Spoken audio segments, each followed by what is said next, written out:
Sixth grade, happy Wednesday. We'll finish up lesson one today. We talked on Monday the monsoons and the geography with the mountains of it. Yesterday we were introduced to the two cities of Mohenjo-daro and Harappa, to how we learned about their civilization, and then the Aryans showing up and bringing in their languages and their culture, mixing their cultures together. Today we're going to get a little bit more on what their society looked like to help us be able to understand everything that's going on. They had been around long enough, we talked about yesterday, where they developed a written language. So today we're going to finish up with the ancient Indian society. Okay, as the Aryans settled in India, people set up towns along India's Ganges River. Most people still farmed for a living. Some workers specialized in crafts such as carpentry or weaving. Others took part in trade. As India's economy grew, a system of social classes gradually developed. So you got number one in your notes, guys. It was also a little bit of a review from yesterday as we talked about the silt from the river gives good land. That lets me bring in agriculture. Agriculture leads to a surplus. Surplus leads to specialization. Specialization leads to trade. Trade leads to the civilization we're going to study. Okay, let's talk about the social classes. The four social classes of ancient India are called Varnas. So if I was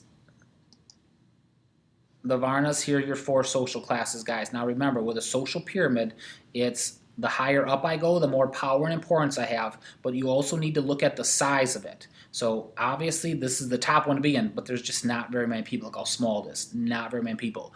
A pretty big chunk of people and a pretty big chunk of people. Okay. People were considered members of the Varna into which they were born. The most powerful Varnas were the Brahmins and the Kshatriyas. So social class number one and social class number two were obviously the most powerful. The Brahmins were the priests, the people who performed the religious ceremonies. The Kshatriyas were the warriors. They ran the government and they ran the army. So you're over here at 2B, they run the government and they run the army for us. Okay, so not that many people doing those things. Continuing on, next were the Vaisas. These were the commoners. This would be your red pink here. The Vaisas were usually farmers, craftspeople, and merchants. So you got craftspeople fitting in for letter C. Below the Vaisas were the Sudras. The Sudras were manual workers and servants who had few rights. So servants here. Most Indians were in this last one. So thinking true, false. True, false. Were most people here? Yes. Were most people here? No, no, no. The four Varnas were divided into thousands of smaller groups known as jati. Many jati were based on the type of work a person did. These jati had their own strict rules for diet, marriage, and social customs. So guys, what they're saying is, I take this big, huge class and then I start to divide it. All kinds of other levels. Those are the jati. So you think in America today, we usually talk about lower class, middle class, and upper class. America, we only use three. But I might say a teacher might be lower middle class, right? I'm a lawyer. I might be upper middle class. We're still in the middle class, but there's a big time difference between what a teacher makes and what a lawyer makes, and the amount of money and the amount of power and the amount of prestige that goes into it. They might both be considered middle class, guys, but there's a difference in there. That's what they're talking about with these jati. Okay, scholars refer to the Varna today as a caste system. In such a system, people remain in the same caste or social group for life. So down here, guys, you're number 3. It's the caste, but you got to know you're in it for life. People's caste determine the jobs they may take. It also affects the people's choices of marriage partners. So we will never use the word caste to describe America. I might have been born here. I can end my life here. I could marry from here. It doesn't matter. That's different in the caste system. I'm born here, I live here, I work here, I marry here, my kids will be here. There is no moving up or down in this system. That's what they're getting at, guys. There's also strict rules, not only for the marriage and what you're allowed to do, but also the food you're allowed to eat. So keep that in mind as we talk about this caste system. At the lowest level of society were what we call the untouchables. The untouchables were not part of the Varna system. They did work that Varna Indians would not do, such as collecting trash, skinning animals, and carrying dead bodies. So you're in number 4, guys. Here comes your extra credit for today. We have a word for this. So you're not in this caste system. You're an untouchable. They're called untouchables for a reason, guys. I literally wouldn't touch them. I had nothing to do with them. They were shunned. They were kicked out of the caste system. They were what we call today an outcast. So up here for extra credit, guys, you just wrote down untouchable equals outcast. We don't use the word untouchable today. We use the word outcast. Outcast says, yeah, you don't really belong with us. You don't really fit in our group of friends. You don't really fit in the way we do things. You're an outcast. That's where it came from. It's ancient caste system here. They were kicked out. What might get you kicked out of the caste? You tried to marry somebody in a different one. So I'm down here, I fell in love with a lady up here, we got married, boom, we're both kicked out. We're untouchables. Society shuns us. It's one way we get people to stay here. You're like, if I'm down here, what would motivate me to work hard? I'm stuck down here. Well, it's better than being booted out. And we'll talk about another thing that they're going to develop that gets them motivated. In ancient India, the family was the center of life. Number 5 in your notes. Grandparents, parents, and children lived together in an extended family.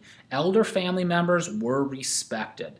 The oldest male in the family was in charge of the entire household. So grandpa's in charge. When grandpa dies, then the dad's in charge. When dad dies, son's in charge. But by that time, dad probably turned into a grandpa and son turned into the parent and is having children of his own. So you can see an extended family is how they rule, and the top male runs and is in charge of everybody.